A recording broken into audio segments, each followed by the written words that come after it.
High বন্ধুরা, আজকে রান্না করেছিলাম পেঁপে আলুর তরকারি।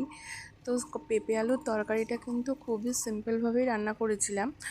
তো কদিন ধরে খুবই রিচ খাওয়া হয়ে যাচ্ছিলো, তাই ভাবলাম একটু নর্মালি করি, বেশি মশলাপাতি দিয়ে রান্না আজকে করব না, ভালো লাগছে না। তাই কড়াইতে গোটা জিরে ফোড়ন দিয়ে দিয়েছিলাম, শুকনো লঙ্কা দিয়েছিলাম আর পেঁপেগুলো দিয়ে দিয়েছিলাম। দিয়ে নাড়াচাড়া করে নুন হলুদ দিয়ে দিয়েছিলাম। তারপরে একটু লঙ্কার গুঁড়ো দিয়েছিলাম হালকা করে। তো লঙ্কার গুঁড়োটা যদিও শেষ হয়ে গেছিলো, বেশি ছিলও না লঙ্কার গুঁড়ো, দেখো একটুখানি লঙ্কার গুঁড়ো ছিল।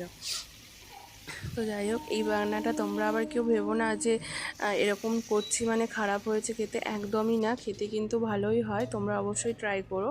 আর এখানে দেখো ঢাকা দিয়ে দিয়েছিলাম, এখন পেঁপেটা সেদ্ধ হতে একটু টাইম লাগবে তাই জন্য। আর অল্প করে চিনি দিয়েছিলাম নামানোর আগে, কারণ পেঁপেটা একটু মিষ্টি ছিল, বেশি মিষ্টি হলে আবার খেতে ভালো লাগে না। আর খেতেও কিন্তু দারুণ হয়েছিল, তোমরা দেখলেই বুঝতে পারবে, কালারটা দেখলে বোঝো।